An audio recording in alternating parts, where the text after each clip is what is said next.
तो आज की वीडियो में हम बात करेंगे कि वाई नोबडी रिस्पेक्ट्स यू।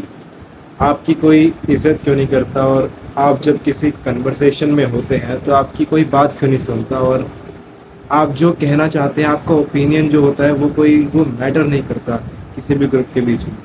और ऐसा क्यों होता है, इसके बारे में बात करेंगे और इसके क्या सॉल्यूशन है उसके बारे में बात करेंगे। नंबर वन, पहली गलती आप शायद ये करते होंगे कि आप दूसरों की बात अच्छे से सुनते नहीं होंगे। यूजुअली देखा जाता है कि जो लोग अच्छे लिसनर नहीं होते वो अच्छे कम्युनिकेटर भी नहीं होते। जो जो लोग सुनना नहीं चाहते वो लोग बोल भी नहीं पाते। इसलिए भगवान ने हमें दो कान दिए हैं ताकि हम सुने ज़्यादा और बोले कम। तो यू बेटर यूटिलाइज दैट। अगर आप अपने कानों का अच्छे से यूज़ करोगे तो हो सकता है कि आप जो बोल रहे हैं वो भी मैटर करे। अगर आप सामने वाले के ओपिनियन को अच्छे से सुने, उसको रिस्पेक्ट दें, तो बहुत ज़्यादा प्रोबेबिलिटी बढ़ जाती है कि जो सामने वाला इंसान है वो भी आपके ओपिनियन के साथ मैच करेगा। Number two, most of the लोग क्या करते हैं कि वो जब किसी से बात कर रहे होते हैं वो या तो आई कांटेक्ट नहीं बनाते और इधर उधर उनका ध्यान रहता है। मैं जब आपसे बात कर रहा हूँ तो मैं भी कैमरे के लेंस में देख के बात कर रहा हूँ, मैं भी कहीं इधर उधर नहीं देख रहा। हाँ, एक ऐसा पॉइंट होता है, मतलब अगर आप डीप स्टडी करेंगे कम्युनिकेशन के बारे में तो आपको पता लगेगा कि ये कुछ टाइम बाद हमें आई कांटेक्ट ब्रेक करना होता है। वो ऐसे ब्रेक करना चाहिए कि वो फ्लॉलेस लगे। अगर आप ऐसे ऐसे देख के बात करोगे, हाँ भाई ऐसे हो, फिर ये हो, आप घड़ी देख के बात करोगे, भाई इट वोंट वर्क।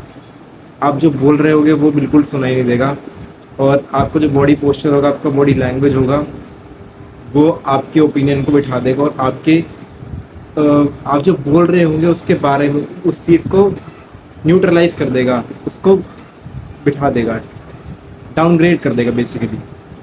तो आपको ध्यान देना है कि यार आप जो खुद बोल रहे हैं वो सोच समझ के बोलें और दूसरों के आंख में देख के अच्छे से कॉन्फिडेंटली अपने पोस्टर के साथ, अच्छे पोस्टर के साथ, अच्छे बॉडी लैंग्वेज के साथ, हैंड जेस्चर्स का यूज़ करते हुए बात करें। तभी आपकी जो रिस्पेक्ट है, आपकी जो ओपिनियंस हैं वो ज़्यादा मैटर करेंगे और आपकी रिस्पेक्ट ऑटोमेटिकली ही बढ़ जाएगी। नंबर थ्री, जैसे कि अभी हमने बात करी पिछले पॉइंट में बॉडी लैंग्वेज के बारे में, तो ऐसी बहुत सारी बॉडी लैंग्वेज की ट्रिक्स होती हैं बहुत ज़्यादा। अगर आप डीप स्टडी करेंगे तो आपको पता लग जाएगा कि यार कितनी सारे तरीके होते हैं बात करने के। और पब्लिक स्पीकिंग में बहुत ज़्यादा बॉडी लैंग्वेज की यूज़ होती है।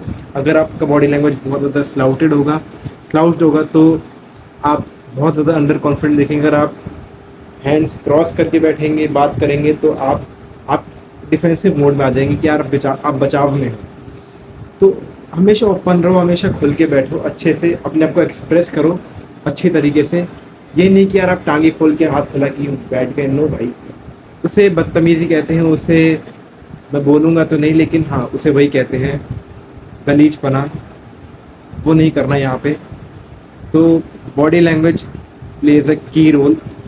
अगर आप किसी ऐसे सोसाइटी में बैठे हैं, किसी ऐसे ग्रुप में बैठे हैं जहाँ पे बॉडी लैंग्वेज का काफ़ी ज़्यादा रोल है, अगर आप किसी फॉर्मल मीटिंग में बैठे हुए हैं, वहाँ पे आप इस तरीके से बैठ गए जाके, तो भाई it is over for you, it is over for you. तो खासकर फॉर्मल मीटिंग्स में अगर मैं बताऊँ, अगर आपको कोई स्कूल का कोई फंक्शन है, आपको कुछ क्लासरूम में बोलना है, ये सिर्फ टीनेजर्स के मतलब के लिए है। तो अगर आपको कुछ बोलना है क्लासरूम में, तो और आप चाहते हो कि जो लिसनर है उसका अटेंशन आप ग्रैब कर सके, तो बेसिकली आपको अपने बॉडी लैंग्वेज पे, आप जो बोल रहे हैं उस पर फोकस करना है। आपको एक सर्कल में, एक फ्लो में आई कांटेक्ट लेके जाना है कि फ्रॉम राइट टू लेफ्ट और लेफ्ट टू राइट, ऐसे। इस तरीके से आपका आई कांटेक्ट हर बंदे से हो पाएगा और ऐसा उनको लगेगा कि आप हर बंदे से आई कांटेक्ट कर चुके होंगे, बट एक्चुअली आपने किससे भी आई कांटेक्ट नहीं किया है। I hope that makes sense. Point number 4, lack of practice. अब लैक ऑफ प्रैक्टिस का मेरा मतलब है कि यार आपने ज़्यादा लोगों से बात करी ही नहीं है, या तो आप एक इंट्रोवर्ट इंसान हैं। वैसे कोई भी इंसान इंट्रोवर्ट नहीं होता, इन माय ओपिनियन कोई भी इंसान इंट्रोवर्ट नहीं होता। We are social humans actually. हम इंसान नहीं, हम सोशल ह्यूमंस हैं। हमें बनाया ही ऐसा गया है कि हम सोशलाइज करें, हम इवॉल्व करें, हम रिप्रोड्यूस करें। तो अगर आप पूरे दिन कमरे में बैठ के गेम खेलते हैं, वीडियोस बिंज वॉच करते हैं, मूवीज़ बिंज वॉच करते हैं, तो यार it is over for you. अगर आपने किसी से बात करना ही नहीं सीखा तो यार आप अपने बच्चे को कैसे बताओगे कि यार मैंने अपनी लाइफ में क्या क्या एक्सपीरियंस किया। एक बहुत अच्छी ट्रिक बताता हूँ, अगर आपको लाइफ में फ़न करना है, real fun, not that typical fun, but fun fun करना है, तो इसके लिए एक बहुत ही अच्छी ट्रिक है। आप हमेशा ऐसे इमेजिन करो कि यार आप अपनी मूवी के हीरो हो, और एक्चुअली आप हो अपनी मूवी के हीरो, आप ही अपनी मूवी के प्रोटैगनिस्ट हो, और आपको जो भी आप करोगे वो आपके एक्शंस आपकी लाइफ को डिफाइन करेंगे। तो आप ऐसे सोचो कि आपकी जो मूवी है जिसमें आप हीरो हो, वो आपके ग्रैंड चिल्ड्रन या आपके पर पोतों के आगे, ग्रेट ग्रैंड चिल्ड्रन के आगे दिखाई जा रही है। तो आप उनको क्या दिखाओगे कि यार आप कमरे में बैठ के वीडियो गेम खेल रहे हो? नो भाई, जस्ट सोशलाइज। आप बाहर निकल ही नहीं रहे, आप किसी से बात ही नहीं कर रहे, आप इंजॉय ही नहीं कर रहे इस नेचर को। आप इतने, मतलब ऐसा है क्या वीडियो गेम्स में जो इस रियल नेचर में नहीं है, रियल इन्वायरमेंट में नहीं है, रियल लाइफ में नहीं है? आई डोंट नो, बट एक टाइम तक ठीक है यार, इन्जॉयमेंट गेम्स की, वीडियोस की, नेटफ्लिक्स की, भाई अपनी जगह ठीक है भाई, थोड़ी बहुत करनी चाहिए, मैं भी करता हूँ, मज़ा आता है। बट ये नहीं कि यार सारा टाइम उसी में घुसे रहो। अब मैं यहाँ पे कोई मम्मी पापा वाली लाइन नहीं दूंगा, मैं बस बेसिकली ये कह रहा हूँ कि यार अगर आपका कमरे में कोई काम नहीं है तो आपको कमरे में क्या काम है? समझे मेरी बात? मैं कहना चाह रहा हूँ कि अगर आप कमरे में, आपको कोई काम ही नहीं है, आपको कुछ नहीं करना, तो आप कमरे में कर क्या रहे हो? Just go outside, just roam around. कोई देखो, कोई नई कॉलोनी एक्सप्लोर करो, कोई नई नई गली जाके देखो कि यार कि ये तो मैंने कभी देखी नहीं थी। अपने एरिया की कोई ऐसी शॉप को पकड़ो और वहाँ जाके घुस जाओ और देखो यार वहाँ क्या क्या मिलता है।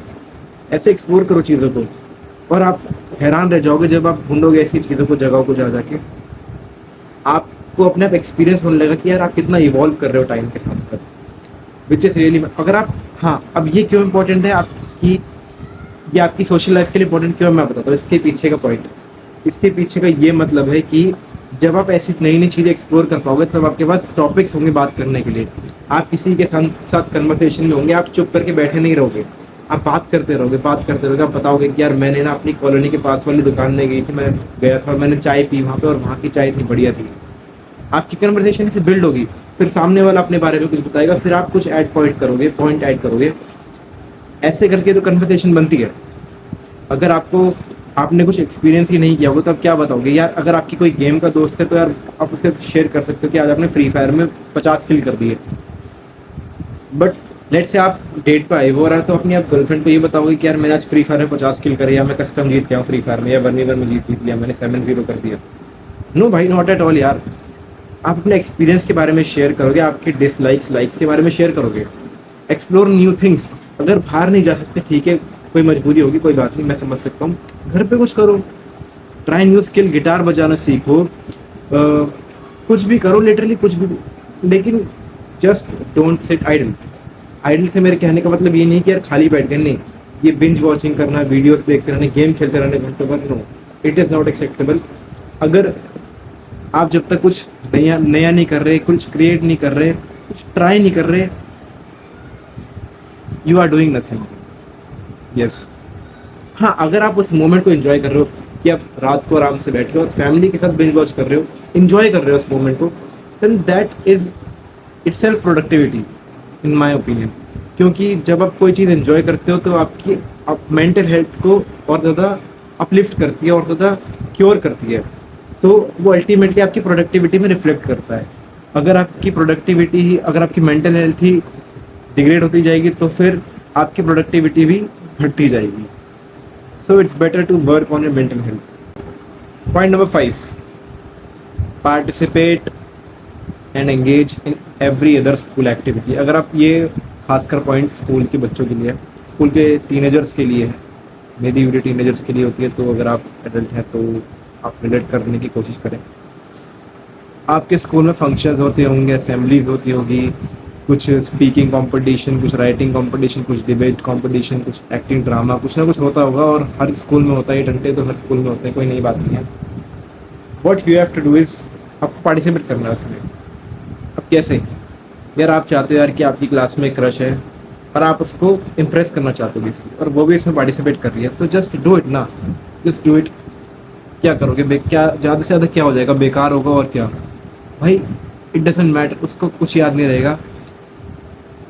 और इस बारे में भी मैं वीडियो बनाऊंगा कि हाउ टू अप्रोच गर्ल्स, वो भी एक अलग टॉपिक है, उसके बारे में अलग से बात करेंगे। लेकिन अगर आप जब जैसे ही स्कूल में अपने पार्टिसिपेशन चालू करोगे, आप रिकॉग्नाइज होने लगोगे, आपको लोग जानने लगेंगे। अभी तक आपकी सिर्फ क्लास में आपको बच्चे जानते होंगे, आपके दोस्त वगैरह, आपके क्लासमेट्स, लेकिन बाकी के सेक्शंस के बच्चों को आपका नाम भी नहीं पता होगा, आपकी शक्ल भी नहीं पता होगी। वो देखते होंगे कि हाँ कोई एनपीसी है। नो, आपको एनपीसी की तरह नहीं जीना। You have to be the main character man, you have to be the main character because you are a man. आपको मर्द वाली जिंदगी जीनी है। You have to be the main character of your life.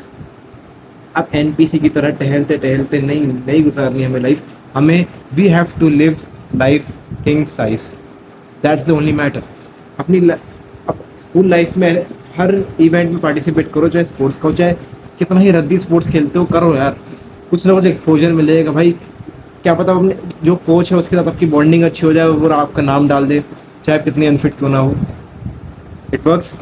कई बार मैंने देखा है जो लोग अनफिट होते हैं, जो मतलब अनफिट, मेरे को कहने का मतलब ये नहीं कि जो फैट होते हैं वो नहीं, बट जो टीम के साथ फिट नहीं बैठते कि यार इसका खेलने का तरीका अलग है, उनको भी खिला लेते हैं। क्यों? क्योंकि उनकी कोच से बातचीत अच्छी होती है। आप ऐसे टीचर से बातचीत अच्छी करो, अपने कोच से बातचीत अच्छी करो, आप रिकॉग्नाइज होने लगोगे और अल्टीमेटली आपकी रिस्पेक्ट बढ़ेगी आपके ग्रुप में, आपके सर्कल में। That's it, thank you for watching.